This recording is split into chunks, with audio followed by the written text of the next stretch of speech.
Hello, everyone. This is episode 3 of As Above, So Beloved. With me, of course, is Noble Intent. Hi, Noble. Hello, how are you doing today?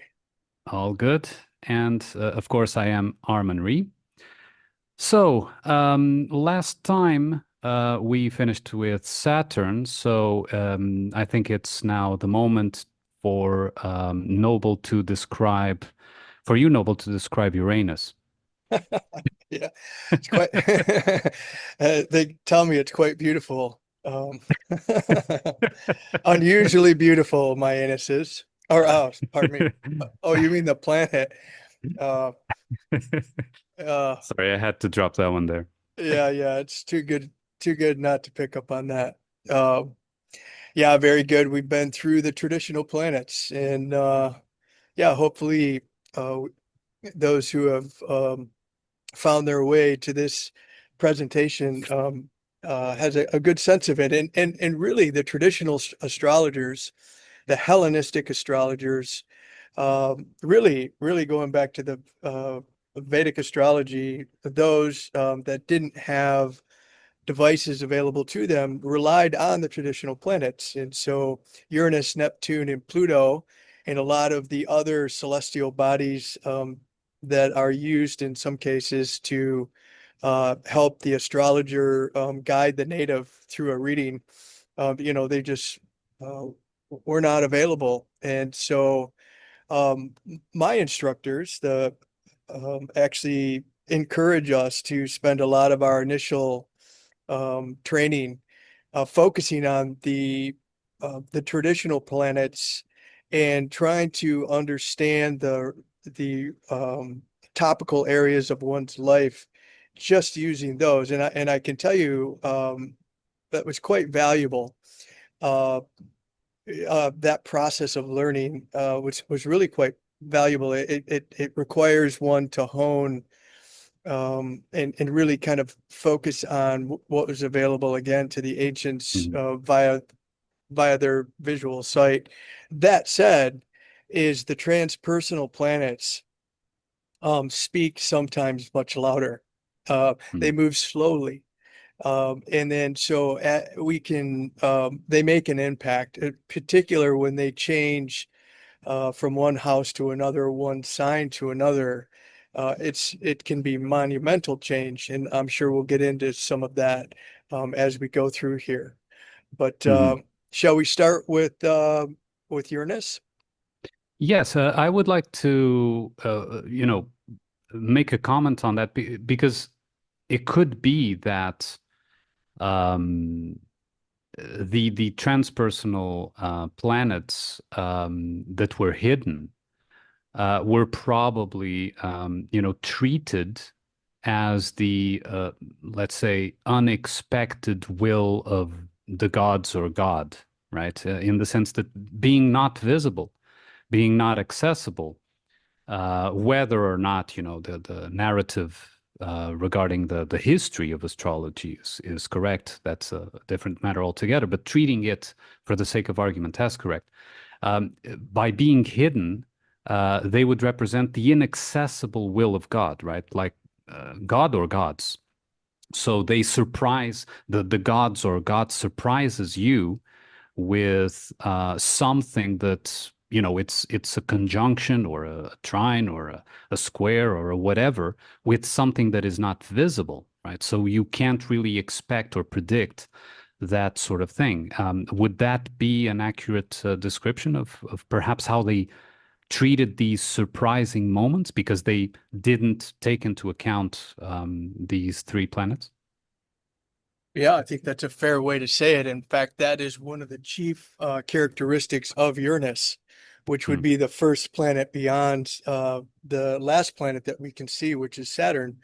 Hmm. Uranus actually is the planet of surprise, of reversal, of holy shit, what just happened? That's a Uranian type of um, impact, if you will, or characteristic. And so most certainly, um, I think so. I suspect, although I don't know, but I suspect the ancients anticipated that there was more beyond what they could see. And Mm. in fact, and then Neptune itself, of course, we'll go back to Uranus in more detail here, but Neptune represents the unseen, Mhm. literally. Um, Mm. and so whereas Saturn, relating back to our previous episode there, Saturn represents form, Neptune represents formless or the unseen. And then Uranus, as I mentioned just a moment ago, is uh, surprise, your things that come out of nowhere. And so let's talk a little bit about Uranus. Mhm. Um, Mhm. Let's go. uh, Uranus is in many ways the opposite of Saturn. Like whereas Saturn represents confinement, boundaries, restrictions, limitations. Uh, in some cases, you could say it represents the body, the form of the Mm. body. Uranus wants its opposite. The native, when confronted with Uranus, in an aspect or in a transit, is likely to want liberation from that which restricts. Mm. And so freedom, the freedom from that which binds. And so we spoke a little bit about Aquarius, and we'll speak more about it as we get deeper into the signs. Traditionally, Aquarius is ruled by Saturn, so the Saturnian idea is again restriction, limitations, form, boundaries. That said, the contemporary ruler of Aquarius is Uranus, which is its opposite, wanting to be liberated from this. And so Uranus also tends to be, uh, I don't know, I guess if you think about it, we have a certain pattern, a certain conditioning, cultural norms, what we talk about indoctrination or programming. Oftentimes, it's not just being liberated from the three-dimensional boundaries, but being liberated from the confines of our own thinking, right? Our own Mm. perception, Mhm. um, bringing to bear new ideas, this type of thing. And so, uh, I think we spoke to a bit last time, is Uranus is uh, like in is excuse me, Uranus is actually going through the sign of Gemini, or it will be shortly here, Mm. and that's really represents progressive thought, like novel and new ideas, new ways of thinking, that type of thing. I see. I Yeah. see. And how, because most of what you described about Uranus seems to also relate to Jupiter. Is there a connection? Because Jupiter is also a bit, in a sense, the opposite of Saturn, right? The expansion instead of the contraction. Is there a connection, let's say, that even in astrology is established? I've once heard about the higher octave of this planet or something like that. I don't know if it has any connection to that. Not sure. Yeah. Um, let's see. I guess I guess the very act of expansion of one's thinking, right? Hmm.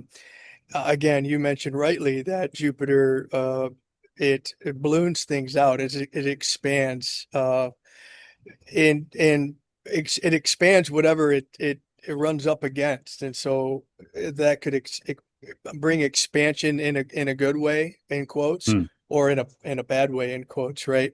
Hmm. So but if we think about Uranus in terms of being the expansion of one's thinking, being liberated from, say, where it was previous or the status quo, sure, I can see how that could be related. That said, I haven't heard too many astrologers make that direct connection. Hmm. Um, but yeah, no, Uranus is quite a fascinating, in that um, the surprise that it brings with it uh, tends to bring with it a liberation that is for the benefit of the native, even though it may not seem so at the time. Hmm. You're picking up what I'm laying down on there. It's Yes, like, yes. Mhm. yeah. In other words, It may often, not be, I'm sorry, it may not be pleasant, but in the end, it is for the better, right? So that's, generally speaking, yes, I Mhm. think that's, and so where, we were driving back from Mexico City the other day, Hmm. and um, we were rerouted. We were using a GPS system. It's quite a long journey, about 11 hours, and we were using a GPS system, and it took us Mhm. in a different way. And it wasn't until and it took us on the scenic route, as we like to call it. It was actually quite a Huh. nice route. However, it added time to our trip, and we stopped off at a gas station, and the gas station was closed, and there was many National Guard around. Not only this area, but in the kilometers that were led up to this place. Hmm. And because the gas station was closed, and which was unusual, we asked the National Guard, "Hey, what's going on?" They proceeded us to tell us of the event that happened in Mexico a couple of weeks back, which, according to the narrative, El Mencho was unalived, right, and was Hmm. quote unquote taken out. And then, as retribution for that, the cartels, again, this is the narrative, had Mhm. used a tactic that not only do cartels use in Mexico, but also the people when they wish to disrupt for whatever their intent is, they block roads, right? And so the Ah, main right. Yeah. artery coming out of Mexico City was blocked. Again, at least that's what we're told, and we were rerouted. And so arguably, that would be one instance of a Uranus moment. Mhm. And, in this particular case, I suppose it was fortunate to us that we had an alternate route that we could navigate around this blockade. And so, yeah, Uranus brings about unexpected change. It generally liberates us from the status quo, and ultimately, in particular for people with a fixed mindset, a fixed notion about them, fixed ways, Mhm. Uranus is required to pull them out of that stagnation. Hmm. That's interesting because Uranus is usually associated with Aquarius that is fixed, isn't it? Or am I wrong? Ah, exactly. And that is the paradox of Aquarius. Right. And so that fixed air um, characteristic of Aquarius, it seems to be more aptly represented by Saturn, which Mhm. is more rigid, more fixed. Again, limitations, boundaries, this type of thing, and that does express some of the paradoxical nature of Aquarius, because the contemporary ruler of Aquarius is Uranus, and so yeah, it's interesting. My father is an Aquarian sun, and he has some very, very Saturnian fixed, and then Aquarian fixed air. Air again represents uh, mental. It's air is Mhm. masculine, is mental. He has some very fixed ideas about him, and but in paradox and in contrast, he has some very, very unique or progressive ideas. Um, and so, yes, Uranus is definitely different in that way, and it tends to give the Aquarian, those who have strong Aquarian placements, um, a bit of a paradoxicalness about them at times, and where they can hold some ideas as to be sacred or very fixed, but in other ways they can be quite forward thinking. Yeah. Mhm. So, Mhm. Yeah. So, what you've described about Uranus seems to me more related to how a transit would affect, right? So, if the correct transit or the appropriate transit goes through, you have a surprise, and that surprise, you know, probably disrupts your way of thinking or your way of doing things in that particular aspect. And you have to rethink, rebuild, or do whatever is necessary. Of course, each case is a case. But how would you describe that applied to a natal chart? So imagine someone who has a strong Uranus conjunction or whatever aspect, that how does that manifest? Because then it's not a transit, it's something that should be in the background always working, right? So how does that manifest into a person, into an individual, let's say? I love the way you think. Yes, I can see where you would draw that parallel, right? Mm, And so, yeah, let's dig into that a little bit here. And I'm going to grab my tool. Let's go find Uranus in your chart. And so, in this particular case, you have Uranus in the second house. mhm, It's you can't really see it now, but it's in the what we call the bound of Jupiter. That's a little bit more advanced technique that won't serve us too awful well here. But this suggests, as I look at, um, let us add some additional characteristics to Uranus before I proceed here with giving us an mhm, example. mhm. Um, Uranus can be another characteristic of Uranus is unconventional. Right. And so if there's a convention that is the norm, um, cultural norm, tribal norm, what a relational norm, Uranus tends to can represent that which is unconventional or unique or different from what is the norm. And so what this let us be reminded of what the second house is. Even though we haven't got deep into the houses yet, I think we've spoke about the second house a bit, but let's be reminded that the second house um, represents the skills that we bring to bear um, to bring resources into our possession. It's our possessions. Uh, Mm, it also represents our values. What we value, we tend to lean into, which is related to the skills ultimately that we cultivate, and then we bring those skills to bear.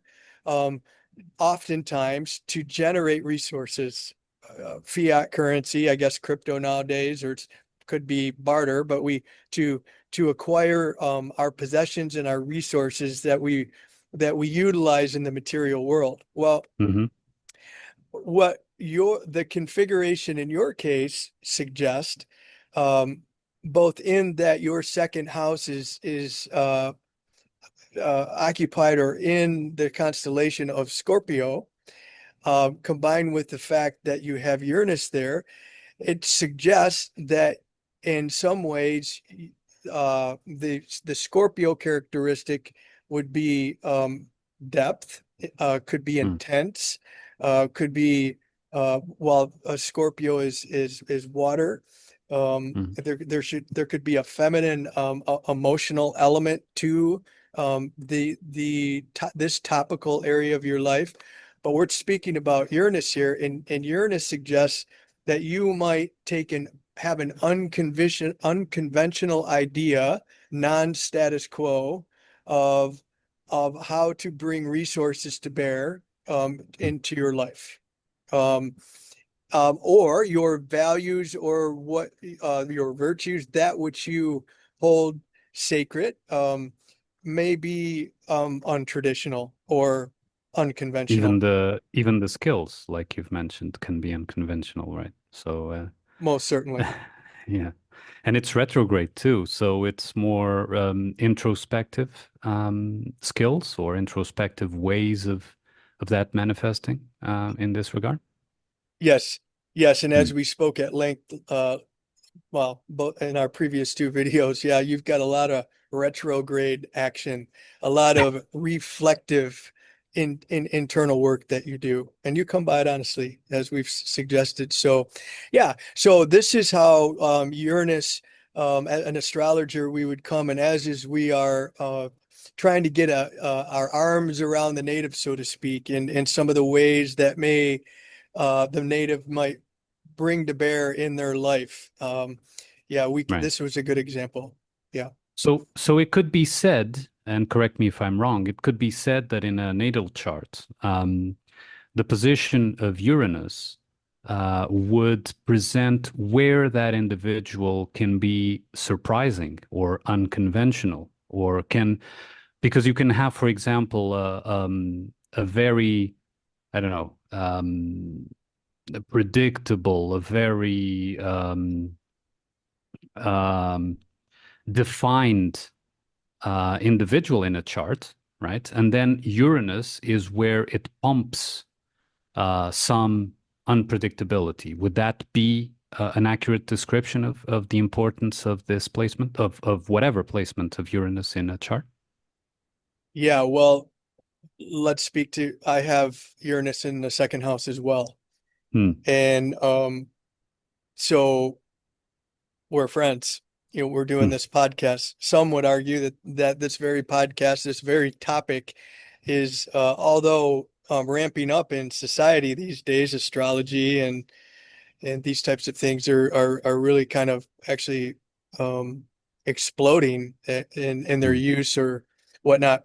Yeah, we have an unconventional way of seeing things and so yes, if so for the native that has Uranus in the first house, that may because the first house represents the native and the body and the way in which the native presents themselves, they may present themselves in more in a Uranian way in more topical areas of their life.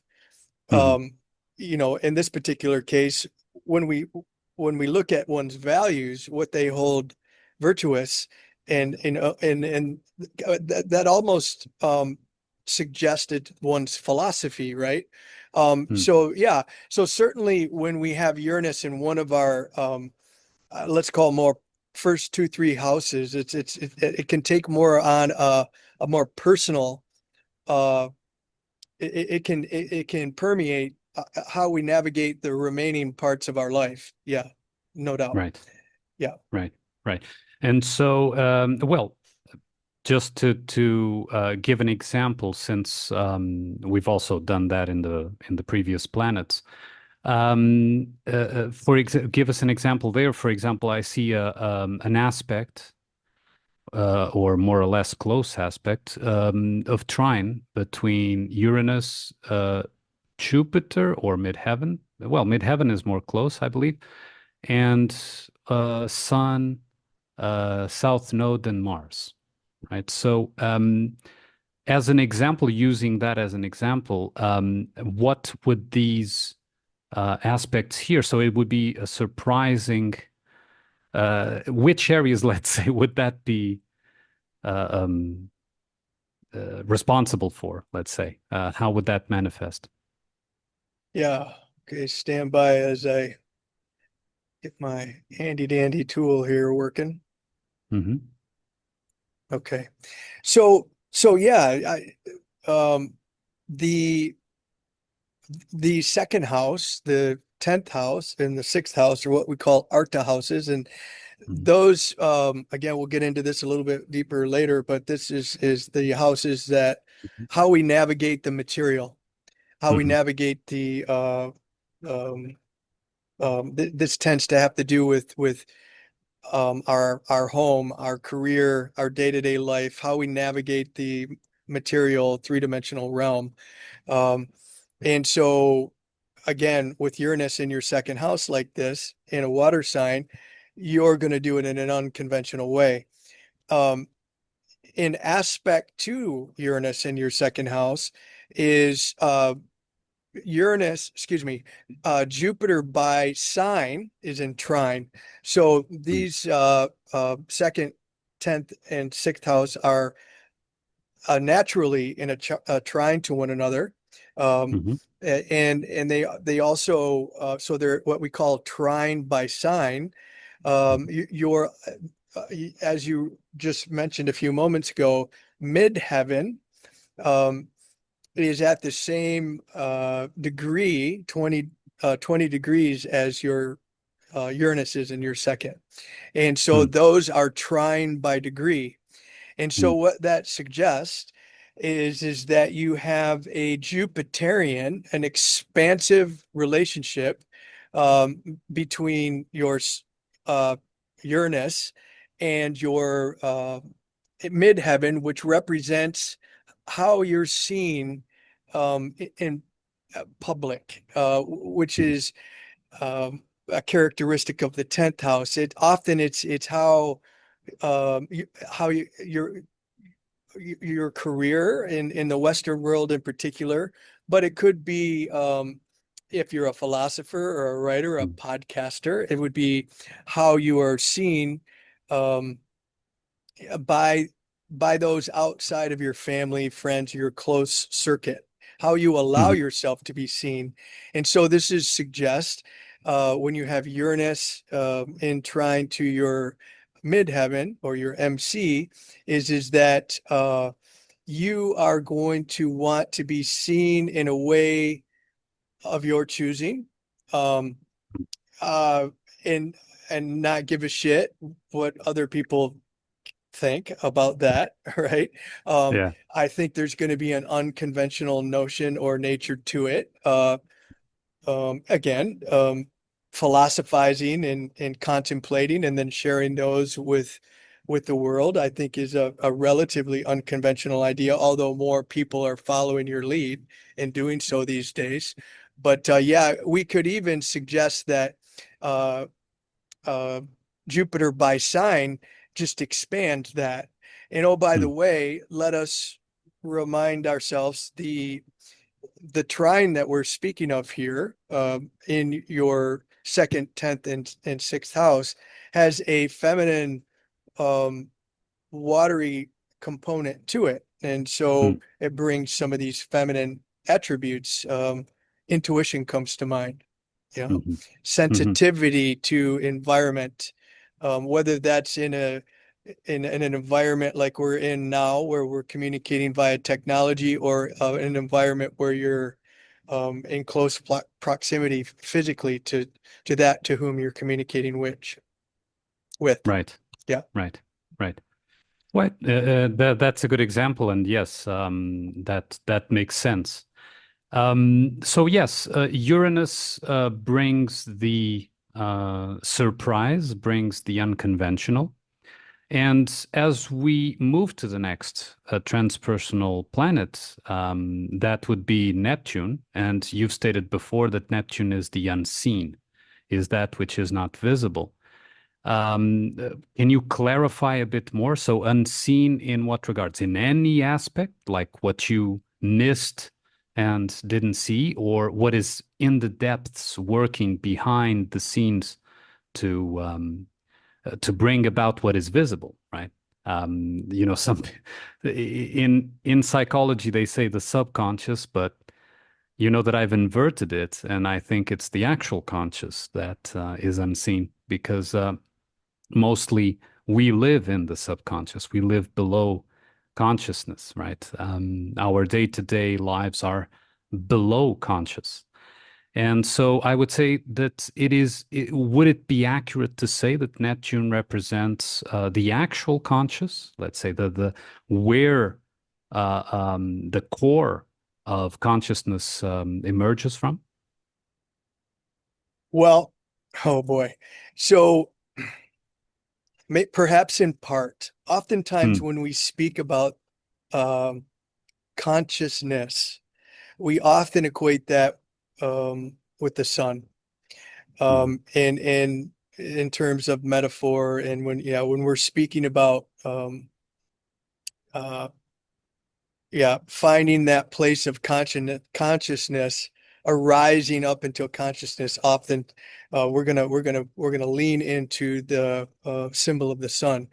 Let's talk a little bit about Neptune, because there hmm, is some of which you speak to, because oftentimes people will speak Neptune as reflecting the spirit. And so I think we most certainly can draw a connection between consciousness and spirit. Yeah. And mm, so Neptune, it's that which is unseen. And so in the higher octaves, as we've been discussing, yes, I think it often is, suggests that it represents the spirit, or spiritual, topics per se, um, the imagination, one's dreams, arguably, well, ultimately, we bring some of us, well, mm, all of us, often unconsciously, we bring, our unconscious, imagination into reality. But yeah, so imagination, dreams, the spirit, more on the, let's call it on the lower octave, if you will. mm, Neptune can represent, uh, illusion, delusion, the kind of a fog, a confusion, right? And mm, so, like every god or goddess that we've been exploring, Neptune kind of has its higher octave and its lower octave, and mm, often people, um, get, uh, tripped up by Neptune. Only though, in the end, to realize that delusion, that illusion, the fog of war, so to speak, um, it lends itself to higher degrees of understanding, conscious mm. awareness of one's own spirit. Does that make sense? Yes. Yes, I think that Neptune in the structure of the psyche, the way I see it, would be equivalent to the memory room, right? And the memory room can take actual, factual, experienced memories, but it can also take misperceived or false memories altogether, right? So, and from that pool, um, you draw behavior, right? You draw belief, right? You can believe, for example, someone can believe that they're unworthy because they have a misperception of something that happened to them as a child, for example, right? Imagine that someone was one day scolded by a parent at the exact wrong time, and that stayed as a sort of quote unquote trauma, although that word is overused nowadays, but and sort of stuck as a false memory of I am unworthy because my parents scolded me, right? When I was, I don't know, 5 or whatever, right? And so that can lead to a memory that becomes a belief just from a mere event, a misperception, right? It doesn't mean that the parent was telling that individual that they were unworthy. It means that, I mean, maybe they were having a bad day and they yelled a bit too loud or, whatever circumstance, but it stuck as if it was a fact, right? So that's the confusion, perhaps, because it has to be in terms of what memories, dreams, etc. We have to distinguish, we have to learn, and this is a very important thing, in my opinion, to learn to distinguish what was actually experienced, what was actually known from what was a misperception or even an outright fraud, right? If you saw something on TV, for example, and you think it's real and that becomes a memory that is a false memory, for example, right? So would that make sense to equate Neptune with the memory room? Oh, I think so. Yeah, I think it has a place there for sure. And Mm, um, if you just, yeah, of course, we get diluted. mm, We via our experience as young people in particular, the trials and tribulations of coming, into independence, coming to be. We're very dependent, on our immediate surroundings. And, oftentimes, the quote scripture here is, forgive them, Father, they know not what they do. Our, teachers, as we go through our foundational years, can only express what they know. or Hmm. and oftentimes what they were taught is inaccurate, or what they believe. Their memory room was shrouded in delusion or illusion, or Hmm. something different than truth. And yeah, so most certainly I think that Neptune um, can occupy that space, and as you suggested, in the memory And room. so this that I just said gains even more relevance if we consider, like you've been saying, at least on the Discord, on Silas's Discord channel, um, that event, the astrological conjunction of that was now in February of Neptune and Saturn, correct? Neptune and Saturn on it was the 22nd, I believe. Close, the Um, 20th. Yep, 20th of, 20th, right. yep. Right. So, and that is important because if Saturn represents the form and, even the teacher, like you've said, the headmaster, right, in the previous episode, it's going to help, or it might give the opportunity. It doesn't necessarily mean it will happen, but it gives an opportunity. And I'm talking organically here. I'm not talking narrative, because the narrative, of course, goes all over the place in these moments, in these pivotal moments. But in the organic sense, it gives an opportunity to exactly revisit that memory room, to revisit that place of confusion and put order into it, right? Because Neptune is very chaotic by nature, right? So it is a place where, you can't distinguish everything at first glance at all, right? You've spoken, mist and fog and etc. These words are, of course, you can't really see anything clearly, right? But Saturn is the one that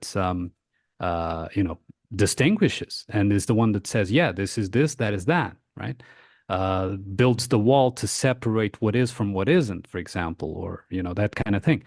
So it is an opportunity to exactly put some order into the memory room, distinguish what is false from what is true, distinguish what is relevant from what is not, distinguish what is a ghost, a mere ghost, from what is actually lived experience and valuable to keep, right? And so that is why I intuitively bring myself to place Neptune in the memory room, or representative of that memory room, because it does dwell in the place of consciousness, but it needs to go through, in my opinion, the filter of the sun there, which would represent the ego, right? So let's say, like you said, the consciousness, right? The higher consciousness, the elevated, the one that knows who the individual is, let's say. So I think it is an opportunity, that particular transit, and it is a good example, perhaps, to define Neptune. Would you agree? Oh man, nice. Yeah, I just beautiful thought, brother. And let's just take a little tributary here, and let's explore this a little bit further for the benefit of um, those who have found themselves looking through this with us. So um, I really do think it's an appropriate time for us to discuss that very thing. And I was um, yeah, I got a beautiful somatic response as you were speaking, because you were speaking the truth, man. Or at least how well, how we seem to understand it. We have, Amen, brother. can I get an amen? Um, what my dear friend Àrmunn was speaking to is this transit here, and I'm gonna just take us back to uh, let's see, February 20th, 2026. Okay. So, February 20th, 2026, as Àrmunn rightfully stated, Neptune, of which we're discussing right now, Neptune and Saturn came together in conjunction at the 0 point of Aries. Uh, the last time this happened, exact like this, was 6,000 plus years ago. The last time it was Neptune and Saturn were in close proximity uh, to the 0 point in conjunction was 1703. So better than 300 years ago. This is a massively important transit for everybody, uh, for the individual, for those in relationships in tribe, family, community, and then the collective. It's just massively important because of what Àrmunn just suggested. So let me just reiterate it or restate it. You first of all, let us remember what Aries is. Again, we'll get into it deeper later, but Aries Mhm. is the sign of the I am. It represents more of the I-ness. Excuse me. Excuse me. Oh man, drink a glass of water. Yeah, no doubt. Regroup, regroup. Okay. That's Saturn. That's Saturn saying that you should rethink what you were about to say. Evidently, yeah. Slow down, brother. Get a handle on yourself. Ground Yeah. yourself. Uh, Yeah. Another way of thinking about Aries, instead of using the pronoun I, how about the Mm, possessive pronoun mine, right? mm, Like mine. And so, or we've been, as I've been given readings lately, there's been a lot of emphasis on a phrase that's been coming up a lot, is you do you. mhm, When I'm speaking with someone, it's just this, there is an emphasis on the native or the one I'm speaking to focus their energies and then their intent on themselves, which can come across as someone deem that is selfish and whatnot. But of course, when we start talking about the concept of filling one's bucket so that you can fill another's, and maintaining your own personal health so you've got something to give to another at the end of the day, um, helps people understand the importance of us tending to ourselves in certain times, in certain places in our lives. And this is one of them. And so what essentially this is suggesting is that there needs to be a focus on oneself, and that's this mhm, Aries idea. And then let's bring Neptune into it. And let's use dream.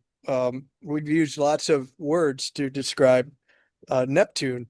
Um, Again, the spirit, the unseen, dream, illusion, fog, the imagination.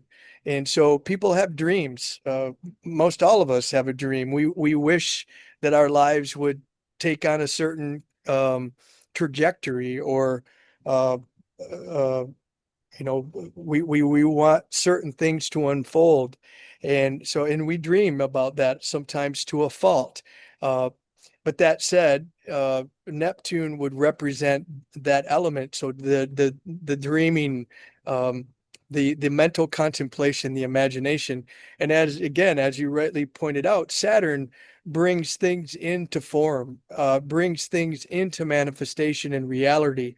It puts boundaries, a box, um, around said dream, so that said dream can be brought into reality, in this three-dimensional space. So I like this transit to be my dream realized, right? mhm, And so if you think about it, that is a extremely potent combination for mhm, everybody. And we talk about the importance of the life force, the vitality of a human being as being a creator being, right? We seemingly we create. I would argue that we create a lot of our experience, if not all of it. Some people would say we are at least co-creators of it, right? And so this is a very potent configuration that we can seize. And so, in fact, if we can get a little conspiratorial right now, I believe that is why there is so much shit going on in the world right now. It's mhm, kind of a look over here distractive technique to get us out of our center, Yes. essentially directing our attention externally as opposed to internally, and creating, instead of creating our own dream, they want us to help create theirs. Yes. Their nightmare realized. And I was nodding as you were saying that because absolutely that is not just for this conjunction in particular, but for any moment, basically. The idea is to bring the individuals out of their sphere of influence. Because even, for example, um, that is, you're watching TV or whatever, checking the news now on the internet or whatever. And regardless if something happened or not, if you see something that is completely outside, I don't know, something happened in China, right? It has no bearing to you. It has no, even if that thing was absolutely 100% real and it actually happened, it doesn't go into your sphere. You understand? One thing is, something happened to the neighbor next door, right? Yeah, that's within your sphere. That's within your visible, perceptual, even a physical experience. Let's say it's within your sphere of influence. In China, no, right? But that is treated, a piece of news or whatever it is, a story that comes from China. And again, I say, even if absolutely real, which, most of the cases is debatable, of course, even if that was real, it puts you in a completely unbalanced position because now you are bringing into your sphere things that don't belong there, that have no influence or should have no influence, right? So uh, even without this conjunction that we were talking about, even without any conjunction that we may want to look at, this is the function, in my opinion, of media. Media is there to transform the individual into a collective. So within ourselves, we stop being individuals and we start being collective without even noticing. Right? All of a sudden, we take on the pains of others that, real or not, we have no contact with ever, right? Real or not. And again, I say most of the times it's not even real, right? So this is the kind of, in my opinion, the kind of selfishness that you addressed, right? We should be selfish when it comes to, our sphere of influence. Is this mine or isn't this mine? Is this within really my scope or not? Because if it's not, you shouldn't even have contact with it, even again, if it was 100% real. So I think that this is like, um, the ultimate purpose of media in all its forms. And it started way before TV and all that. You had religion, organized religion, and so on, which was in a sense, media as well, although, slower than nowadays, but nonetheless, a media. And this is what we, I think, should be able to distinguish and, in a sense, cut ourselves from. Not cut ourselves necessarily in the sense of completely ignoring, because it's good to know what the narrative builders are writing in, but cut in a sense of making it our own, bringing it in.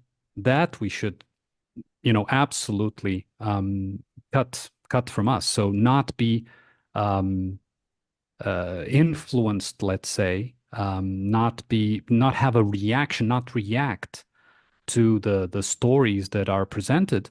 Again, even if they are 100% real, if they're outside of our scope. Well said. Well said. I don't know if we could overstate it. It's just Mm. really I think this is um gives us a beautiful opportunity to emphasize that to our brothers and sisters who are listening in. It's a really important time for us to take the helm, get in the driver's seat, guard the gates of one's mind, be very cautious of our exposure to things that don't belong to us, as you happily put, and to really bring our own private hideout, focus in our own experience. And yes, so uh, well said. Anything else we should cover and while we're on these topics? Well, I think that Neptune was well described, and to me, yeah, it is the memory room, because the memory room is also where the dreams come from, because if the ego is able to reevaluate the memory room, it can extract from it what should be instead of what you believe to be, right? So the mind character goes, and now talking a bit about my model of the psyche. So the mind character receives from the memory room the belief. And that is perfectly fine, because that is what it's built to do. But the mind character should also receive instructions from the ego, and the ego is the one that revisits or reevaluates or rechecks the memory room to see the content that is there and see if, okay, is this pertinent, not relevant, not real, not, etc. And when the ego detects content that doesn't belong, for example, a belief that is not real, it was inculcated there, and it has no place there. It also generates a dream, in the sense of a dream, like you were saying, in the sense of, okay, this is what you believe, but this is what should be, right? You believe it to be like this, but what should be in your individual case is this, right? And therefore, the dream, the desire for something different. Also, it can generate what I would say therapeutic dreams, right? And therapeutic dreams are dreams that point out the memories that shouldn't be there, for you to revisit them as a mind character. So not as ego, but as a mind character, for you to see how those beliefs don't hold up, right? And sometimes people have, recurrent dreams of, the same event over and over and over and over. That is basically the ego saying, hey, there's this content here, there's this file here in the fog of your memory room that doesn't belong. Where did this come from? Where did you learn this? You say you take this as real, you take this as fact. Revisit, check again. But people are usually, the mind character contracts, like in fear. Oh my God, it's a demon, or it's the men in black, or the aliens, or the whatever, right? Because of, again, all the memory room is filled with crap, right? So and they don't revisit properly, right? And what they should do is, okay, let me analyze. You yourself, not go to a therapist necessarily. You yourself reanalyze, because the message is for you, is for the mind character having the dream. Analyze again. Okay, yeah. Why is these aspects of the dream always the same? I need to look at that. Where does this come from? And follow the thread, pull the thread, and see where it goes. And when you find the origin of it, usually, in most cases, you see it's nothing. It's like, oh, this came from some bullshit, like, I don't know, 20 years ago or whatever, that has no bearing now, right? And I kept holding on to it as if it was a fact, as if it was a solid reality, right? So these are the two types of dreams that come both from the memory room. One is the therapeutic dream of clearing up that which shouldn't be. And then it's, of course, the dream of, okay, if this shouldn't be, this should be, right? I just wanted to comment on that before we move to Pluto. Beautiful.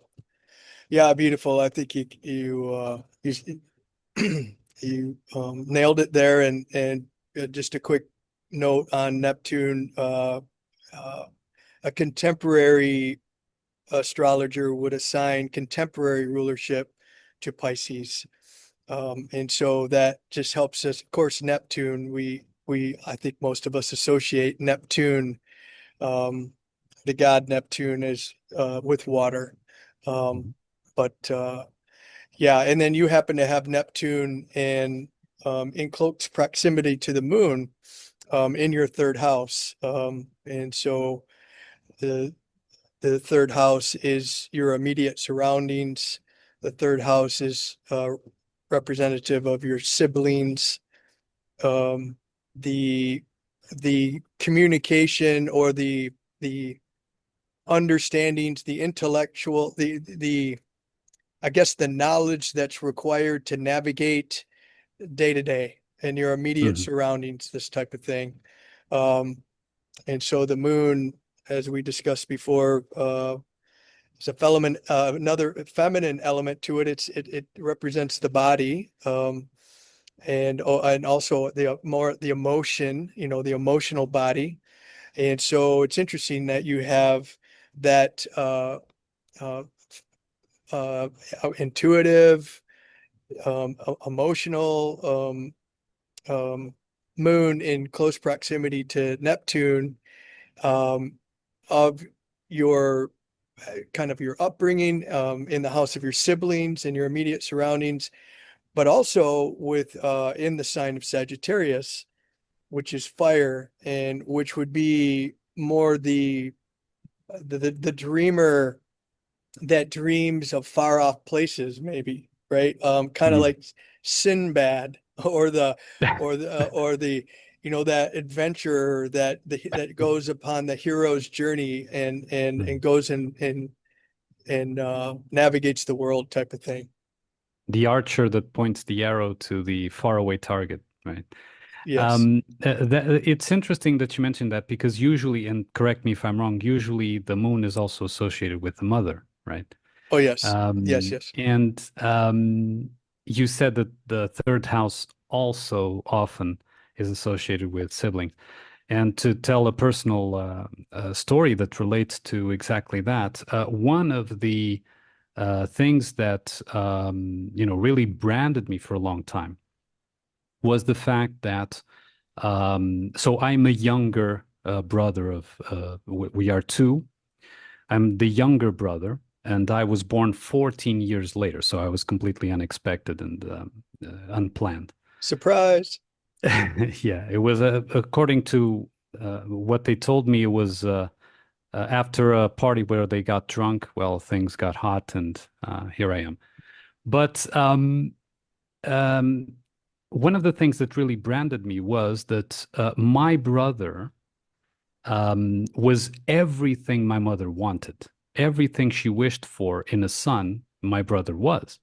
And I was exactly the opposite, right? So my brother was the doer, the achiever, the, conquer things and things, in the society, he rose quickly and he did all the things. I mean, he was a dream come true for my mother, right? And then there was me. And of course, in comparison, it's a completely different vocation, completely different that she couldn't recognize at all, right? She didn't see. In fact, my brother doesn't see it either. My vocations, my skills, let's say, my abilities, and so for a long time, and my mother passed away in 2015. And even after she died, so only after she died, did I realize this, which was I spent the, bigger part of my life trying to please mommy, Mm. trying to be my brother, trying to, yeah, oh, my brother did like this, I'm going to try. And then, of course, I fail miserably because I'm not him, right? Oh, maybe this is the route that she would like me to take. And then you go there, and of course, things don't work out. And so this is the type, and to give a personal example so that it's easier for the listeners to also see, this is the type of false memory that has to be distinguished, right?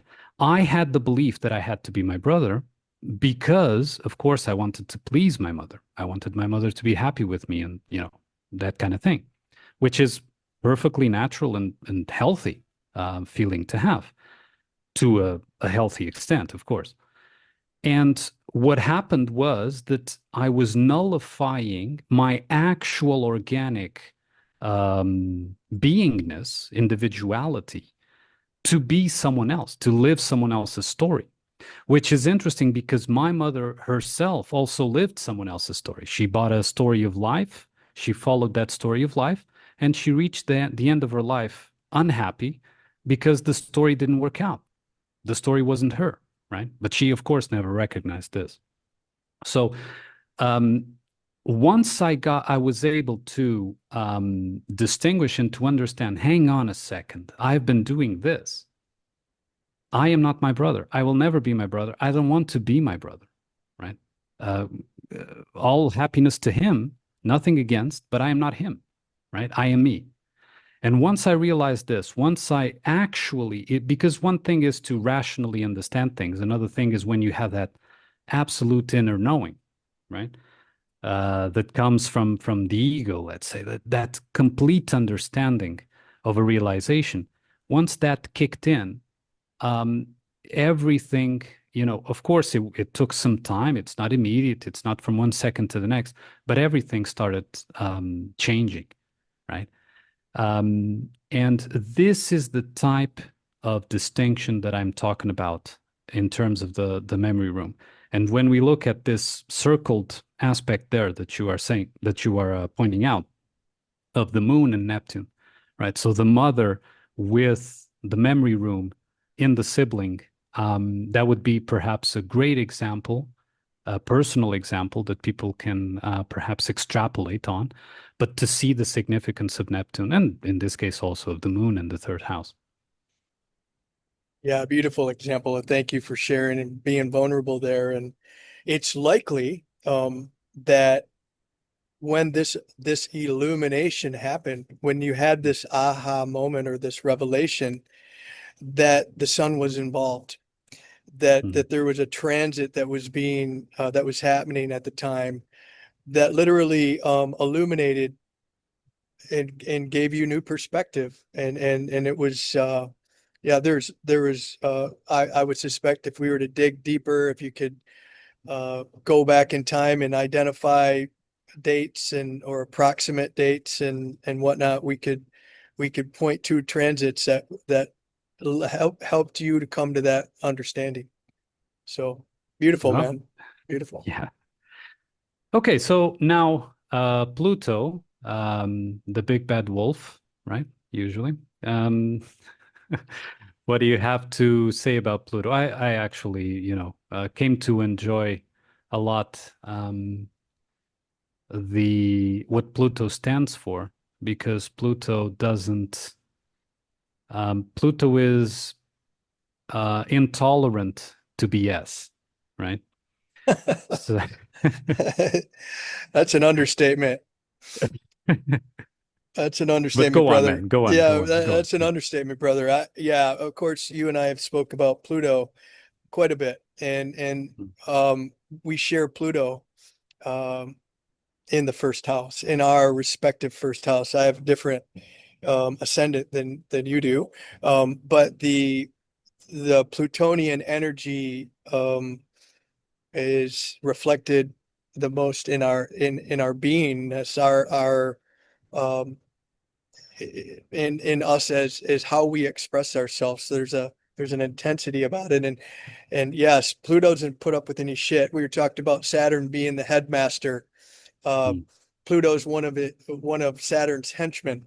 You know, Mm. Pluto and Mars, uh, the Sicario or whatever this the ass kicker, the ass kickers. Pluto um, transforms through annihilation if necessary. It doesn't need to be so nuclear. It doesn't need to be so dramatic.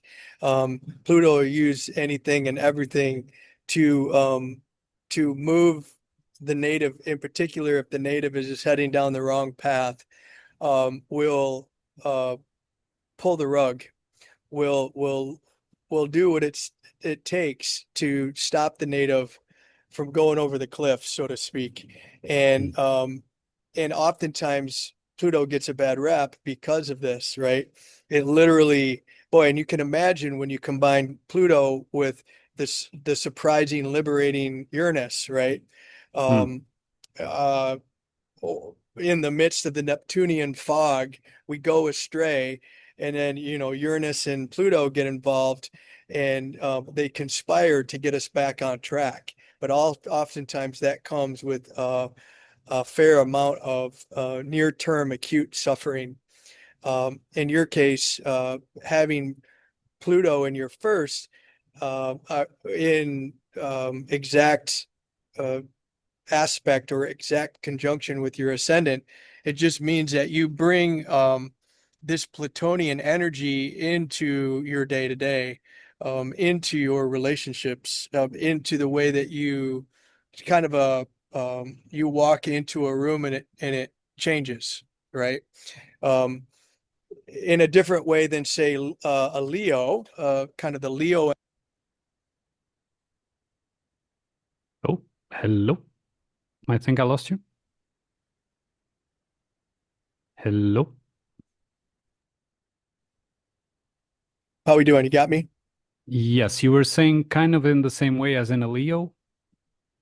Yeah, well, the Leo, which is ruled by the sun, Leos tend to change the configuration of the room as they walk into it, uh, in a number of different ways, depending on how where they're at in their path and their walk of this incarnation. If they're centered, grounded, balanced, and whatnot, they'll light the room up. If they're having a bad day, you'll feel that too. Well, Pluto does that as well, but it tends to be more in a more mysterious way. It's kind of what's going on behind the eyes. You can see there's an intensity there. There's a piercing, like sometimes maybe you've been accused of being able to see through people or see beyond their bullshit.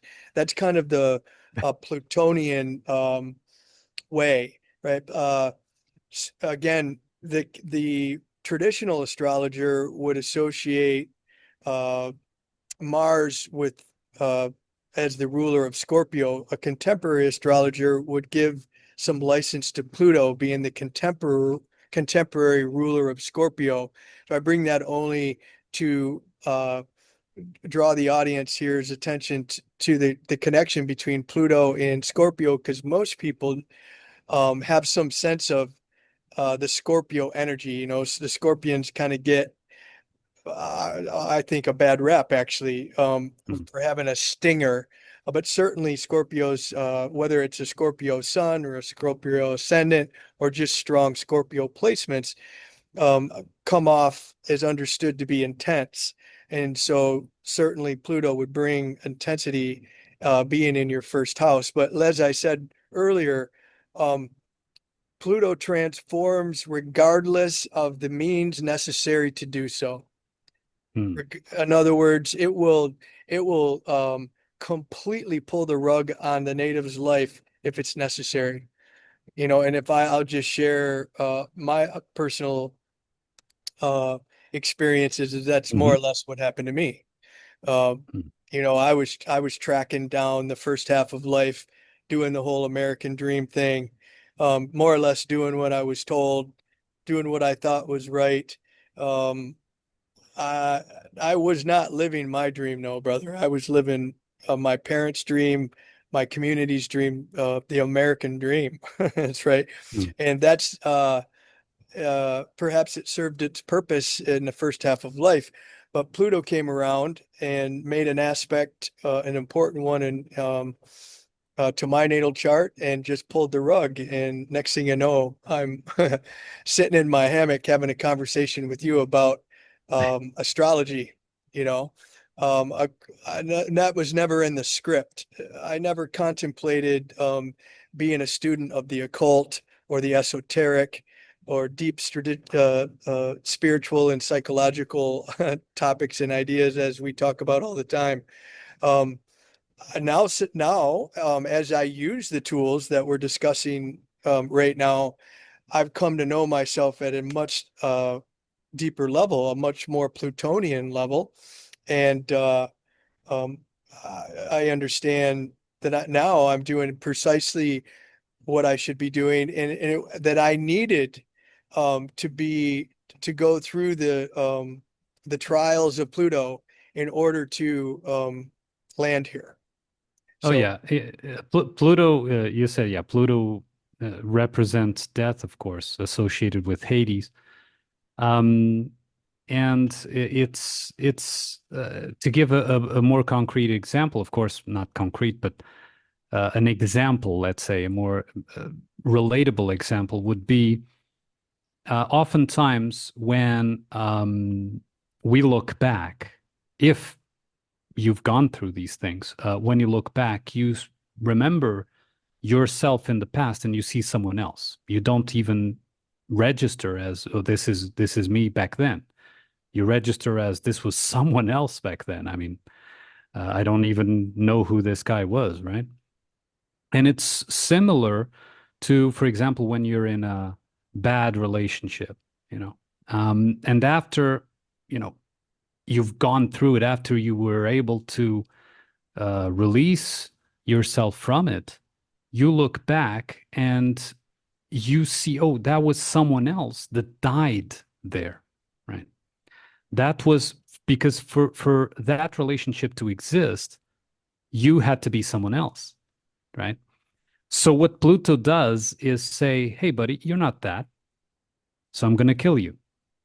And when you die, you are going to be closer to you. It doesn't mean, of course, that you're going to be automatically 100% you, but that aspect that was compatible with this fantasy disappears, right? And disappears through that death that you can call it, you know, transformation. You know, it's all these beautiful words that because people don't like the word death, but death is an essential part of life, and things have death is what feeds new life, right? Without death, there is no what's it called, the nutrients in the soil for new life, right?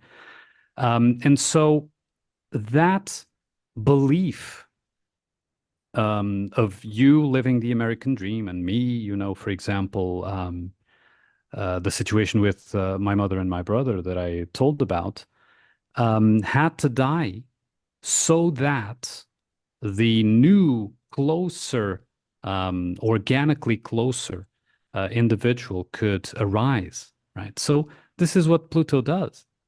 You know, Pluto can only kill that which isn't true. Because if it is true, Pluto doesn't even, you know, it's like, oh, there's a big conjunction or a big aspect of Pluto or whatever, you know. Be careful with this, be careful with that. Wait, you should only be careful if there's, you know, reason, you know, if you're uh, lying, or let's say if you're not being honest or authentic in that particular aspect, right? Which no one is free from that, right? But what I'm saying is that if Pluto passes by, let's say, whatever aspect, and you are being authentic and organic, you may not even notice. Oh, no, nothing happened, you know? Like the example I gave about the Saturn return in the previous episode, right? You know, usually people say, oh, Saturn return, my God. It was one of the greatest moments in my life. The Saturn return that, you know, the previous one. I don't know how the next one will be, but it was great because things just unfolded, and, you know, it was all there. So it's the same with Pluto, in my opinion. And of course, correct me if I'm wrong. It can only kill, it can only bring death to that which isn't true, that which isn't organically part of that individual manifestation. Yeah. Yeah, that needs to be in quotes, bolded, italicized, and highlighted. It's exactly. And so when we go through this, let us not lament that there's light at the end of the tunnel, and we're shedding the skin that has been, that shell, that spiritual death and rebirth. And Pluto's quite beautiful. The one thing, let me share with you in the audience that Pluto hangs out in a sign, um, and it's on an elliptical path, so it changes a bit, but upwards of 20 years. Pluto is called the generational planet, right? So for those of us that were born in at similar times, similar in close proximity year-wise, we're going to have Pluto at in the same both constellation and likely in the same house. And so as we go through generational type stuff, right? And that's an interesting field of study, in particular for a couple people like us that are interested in pattern recognitions and what's going on in the larger world and stuff. I found it to be quite interesting. Whereas Pluto hangs out upwards of 20 years, Neptune stays in a sign um, usually in the neighborhood of 14 years. And so it has that same kind of quality to it. And then Uranus will stay in a sign for 7 years. And so we mentioned at the beginning of this particular discussion is these are the transpersonal planets. They tend to um, be associated with the collective, or we can see because they spend such a long period of time in one part of one's chart. And when I say one, it could be an individual native, or it could literally be the chart of, say, the United States, or the start point of a corporation. You can do some interesting mundane astrology using casting charts. Say when someone purchases a domain name, or a business name, or has a grand opening, or signs a Declaration of Independence and whatnot. So it's important to recognize that we can see the impact of these transpersonal planets in the collective, for sure. Generationally, we can see these culturally, um, in social norms. Just we can go back into uh, the what I'm thinking of, sex, drugs, and rock and roll, and free love, and just all of these times in our life. There's we can see these transpersonal planets kind of impact on the collective. That said, we spent most of our day today talking about how these transpersonal planets actually affect us significantly personally. And yeah, I really found the utility of looking at these transpersonal planets and how they're impacting us as individuals. Um, it's really, it sticks out like a sore thumb. And when we get around to transits and aspects and this type of thing, um, I'll demonstrate that to you. But it kind of as a like perhaps a um, what do we call this? Like a Mhm. predictive programming. No, that's not what I was. As a trailer to this, Ah, Pluto right now is transiting the sign of Aquarius. So let's just take a peek here. Actually,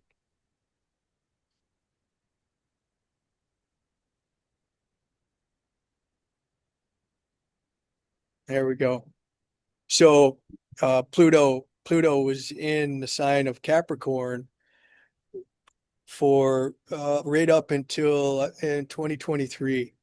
And Pluto retrogrades like all these planets, right? And so there's usually when it breaks into the next sign, says hello, and then retrograde backs out and whatnot. But Pluto is in Aquarius to stay.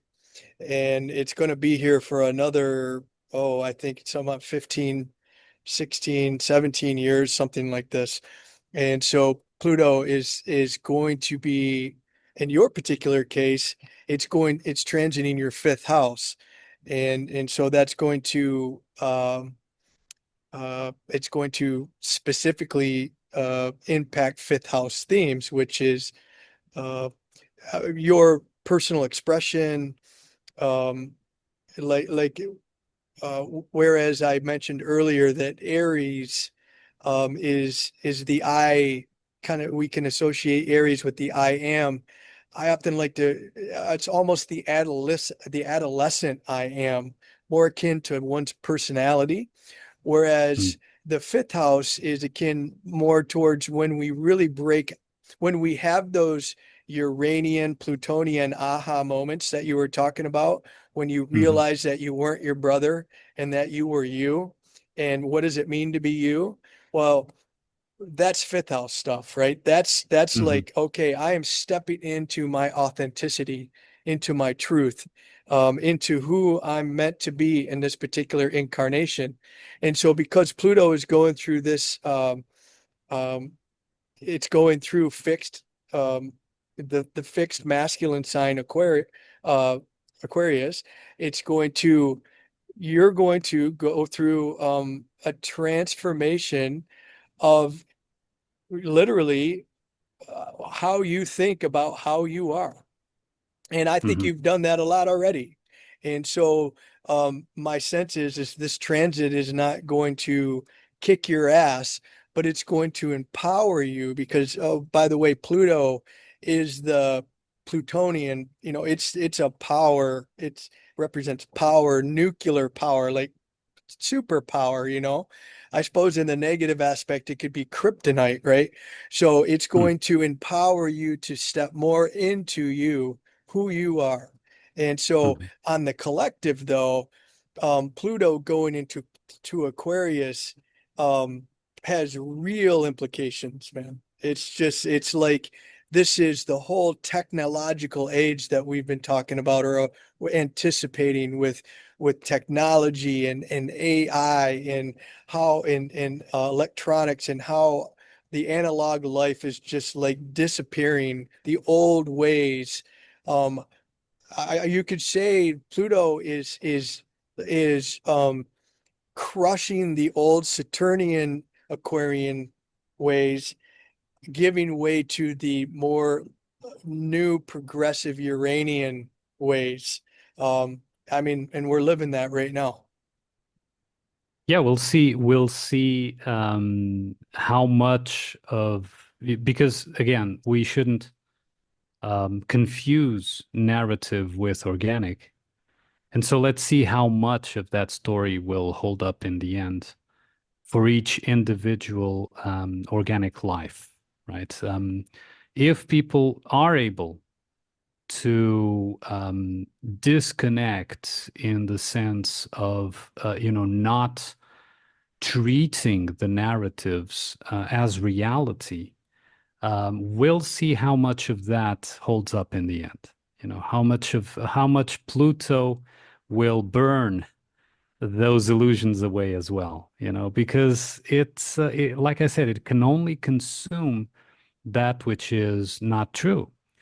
So, of course, the deal here is if you're building a story using this particular clock, you're going to take into account Pluto, right? And you're going to take into account the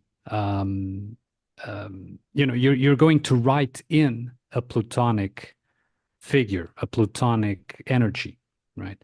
Could be a villain, could be whatever. It can take many shapes, and there could be a disease, could be whatever. And that is all narrative because that is not really Pluto, right? Pluto is still organically there, but it's there for the organic part. It doesn't care. It doesn't even blink about narratives. It doesn't care about what you believe. It doesn't care about what you think it is. It cares about what it is. And this is where the usually the problems at an individual level come from, is that people hold on to beliefs as if they knew 100% that they're fact, right? And they treat it as fact. And then, of course, Pluto kicks their ass, right? So this is, we go back again to what I said previously, which is, disconnect, not disconnect in the sense of ignore and not see, and, oh, I can't see the news because they're evil or they're, no, you can see the news because it's important to know the narrative. It's important to know what is going on in terms of the script writers and so on and so forth. But treat it as you treat a book. You're reading a book, right? Oh, they wrote this in. Interesting. Interesting. I see what the scriptwriter wanted to do here. When I watch a movie nowadays or a series or whatever, that's how I see things now. It's like, oh, I would have written this differently. This isn't very good writing. Or, oh, clever, clever writing. I see what you're trying to do here. So you're trying to pull this string and that string. So that is how you should read, your surroundings in terms of the narrative, right? In terms of history, in terms of news, in terms of current events, and etc. And if you do that, Pluto will take it away. Will take away what isn't true, and all that it leaves is true and living. Pluto will not touch the living. It is completely incompatible with the living. That's not its function.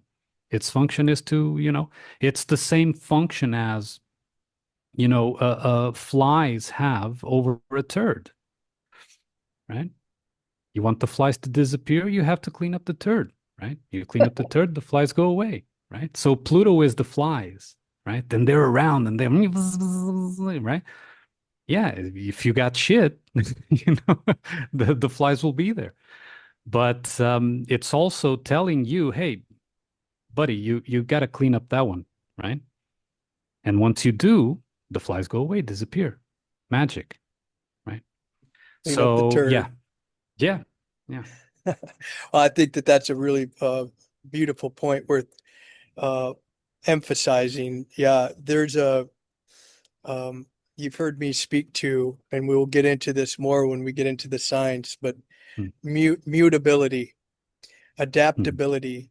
Um, like you've been speaking a lot about beliefs today, right? And how does Ah, one formulate beliefs, and do we fixate on them? And as you, I, I don't want to, I don't need to restate what you've already said because you did a beautiful job of stating it. But there's a mutability that I think, is required in the times that we're living in, as so that we can uh, ebb with the flow, so we can, so that we can um, not get stuck. And so again, it's isn't not interesting that Pluto is going into the uh, fixed, right? hmm. Fixed means Hmm. stationary, bullish. It's hard to move. We get fixated. It's going through the fixated signs of the mind, which is another way of saying one's beliefs, right? And so if we are open to new information and new understandings, and we are not fixated on um, what we believe in the status quo, etc., we can, yes, we can roll with Pluto. Pluto is going to be our friend, and we fear not. And I put the circle back up on Aries and Neptune and Saturn, just to point out that this is a positive aspect actually between Pluto and Saturn and Neptune. This is what we call a sextile. And this is a relatively positive uh, aspect that these outer planets. Saturn is still and kind of, it's the outer of the inner planets that are making to one another. And so and you were hinting at this, and maybe you just said it outright, is like Saturn is kind of coming through here, and it's doing the inspection. Another metaphor for Saturn, I used headmaster earlier, but another one is the drill sergeant, right? It's going to come and do the inspection. Um, it's going to inspect one's locker, and if the locker is clean, well, then the soldier's not going to have to do the push-ups or go on the long run, right? And so yes, right. If we are if we are centered and we are balanced and we are grounded and we are not falling prey um to these narratives that are being fed into our pipeline every single day, and we can keep our distance and we can, yes, as you pointed out, witness it, but not get emotionally wrapped in it, which is something you speak to a lot, then that is going to give us the fortitude um, to um, change our beliefs if necessary, change our position, even if it's subtle. And I think we're getting to the point, certainly you and I are, of working with the subtle. We've been Mm, working with the gross for quite some time, and now we're turning the small dials, right? We're trying to hone in on the nuance, right? And mhm. so let us do that and not get wrapped up in the shit. um, and anyway, so well said, brother. Yeah, man. So do you want to start with the signs, or do you prefer to leave that for the next episode? Let's leave it for the next episode. I think we did good, an hour and 45, and we'll go a little light and then we'll start fresh next time. All right. All right. That's good. So, this actually, there was a lot more to say about these, huh? These three, um, Uranus, Neptune, and Pluto, and how they, I think that how they are essential aspects, or represent. It's not necessarily that there's direct physical influence, but how they represent organic parts of our psyche, that although they are not in the immediate vicinity of what we perceive as consciousness, that I think it's subconscious, they play a vital role towards the self-discovery that we're here to do, in a way, right? So um, the surprise on one hand, uh, the fog of the memory room on another, and then, of course, the death and rebirth. I would say that surprise is probably associated with the tower moment, like the tower major arcana card. Yeah. Of course, Neptune. What is the association that you do with Neptune? What is the card that you associate with Neptune? Do you have Uh, any major arcana? mm, Because Pluto is death, of course, but Plu- yeah, Pluto, Mars, Scorpio, death. Yes. Yeah, man, I'm blanking right now, which is I'm blanking. I'm blanking on what we would associate with Neptune. As soon as we get done recording no, here, I'm yeah, gonna but go look that up. I'm not even talking about, what traditionally is associated. I'm talking about, intuitively what would we associate it. Yeah, it doesn't emerge. I'll leave that as an open question to the viewers if they want to comment what intuitively. I'm not talking about what is traditionally associated, but what each commenter intuitively associates Neptune with in terms of a major arcana of the tarot. So I associate Uranus with the tower moment. So tower, the zap that changes things, that even destroys a mighty tower, right? If needed. And Pluto, of course, with death, the rider that comes in and sweeps away that which is false mercilessly. They can even beg, but the rider just moves on. What are your associations intuitively, commenters? please do share your insights intuitively associating with Neptune. Yeah, here's a question for the viewers. Perfect. Going all interactive. Well, until Yeah, next time, brother, I enjoyed this one. I did as well, man. We'll schedule something perhaps next week. Yeah? Sounds good. Sounds good. All right. So this was As Above, So Beloved, episode 3. Thank you all for listening and watching, and I hope to see you here for the next episode. Thank you. Cheers for now. Take care.